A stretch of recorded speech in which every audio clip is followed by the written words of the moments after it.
नमस्कार दोस्तों। आज की कहानी है माँ की ममता। रात के 2 बज रहे थे। फ़ोन की रिंग बजती है। 26 साल का रमेश नींद से जाग बड़ा खुश होकर फ़ोन को रिसीव करता है। खुश इसलिए होता है क्योंकि उसकी नई नई गर्लफ्रेंड बिना टाइम देखे कभी भी उसको फ़ोन कर देती है। फ़ोन की दूसरी तरफ से आवाज़ आती है, जन्मदिन मुबारक हो बेटा। आज मेरा बेटा पूरा 26 साल का हो गया है। मैं बहुत खुश हूँ। माँ की आवाज़ सुनते ही रमेश के चेहरे के एक्सप्रेशन बदल जाते हैं। वो गुस्से में बोलता है, माँ तुझे समझ नहीं आता क्या? इतनी सी बात के लिए मेरी नींद खराब कर दी। यह बात तो तू मुझे सुबह भी बोल सकती थी। इतना कहकर वह फ़ोन काट देता है।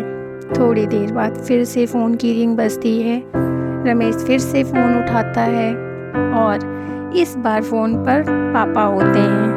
रमेश इस बार आराम से बात करता है। थैंक यू पापा, आपने मुझे बर्थडे विश करने के लिए फ़ोन किया, वो भी इतनी रात को। पापा कहते हैं, नहीं बेटा, मैंने तुम्हें मुबारकबाद देने के लिए नहीं बल्कि ये बताने के लिए फ़ोन किया है कि तुम्हारी माँ बिल्कुल पागल है। वो इतनी पागल है कि पिछले 1 महीने से मुझे हर दिन तेरा बर्थडे याद दिलाते आ रही है।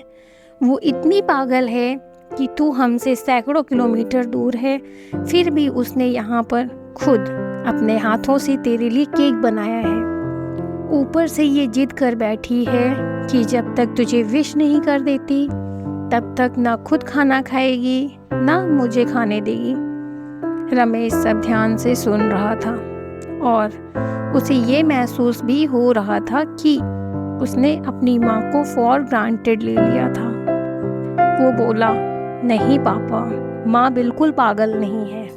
पापा कहते हैं, नहीं बेटा, तू अपनी माँ के पागलपन को नहीं जानता, मैं जानता हूँ। वह तो 26 साल पहले ही पागल हो गई थी जब डॉक्टर ने उसे कहा था, या तो हम बच्चे को बचा सकते हैं या आपको। उसने बिना 1 सेकंड भी सोचे बच्चे को बचाने का फैसला ले लिया और मुझे भी कसम देकर उस फॉर्म पर साइन करने के लिए मना लिया था, जिस पर लिखा था उसकी ज़िंदगी इस ऑपरेशन से खतरे में और अगर उसे कुछ होता है तो उसके जिम्मेदार डॉक्टर नहीं होंगे। अब तू बता, बिना तुझे देखे जो औरत तेरे लिए मरने को तैयार हो जाए उसे हम पागल नहीं कहेंगे तो क्या कहेंगे? इतना कहकर पापा ने भी फ़ोन रख दिया। रमेश ने भी अब यह महसूस किया था कि वह जो कर रहा था वो भूल नहीं, गुनाह था।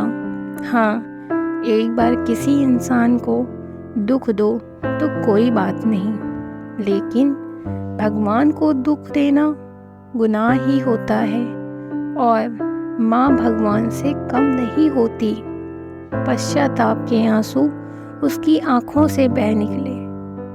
सवेरा होते ही रमेश अपने घर की ओर रवाना हो गया। अपने माँ बाप से माफ़ी मांगने के लिए घर पहुँचते ही उसने पहले माँ से माफ़ी मांगी, जिसने उसे गले से लगा लिया। फिर वह अपने पापा से माफ़ी मांगने लगा। पापा ने कहा, कोई बात नहीं बेटा, जा तू वापस चला जा। तेरी माँ हमेशा कहती थी कि तू उसे बुढ़ापे में संभालेगा, लेकिन मैं उसे समझा दूंगा।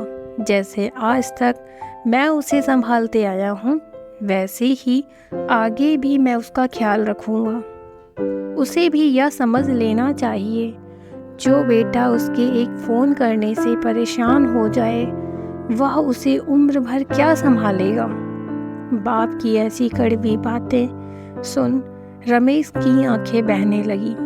वो सर झुकाए अपने बाप के सामने चुपचाप खड़ा रहा। अपने बेटे को परेशान देख माँ आगे आती है और पापा को कहती है, जाने दीजिए, माफ़ कर दीजिए, हमारा ही बेटा है। माँ की ममता का मोल ना कोई लगा पाया था ना कोई लगा पाएगा। 9 महीने प्रसव की पीड़ा सहन करके हमें नई ज़िंदगी, नई दुनिया में लाने वाले माँ ही हमारी हर गलती को माफ़ कर सकती है। धन्यवाद दोस्तों।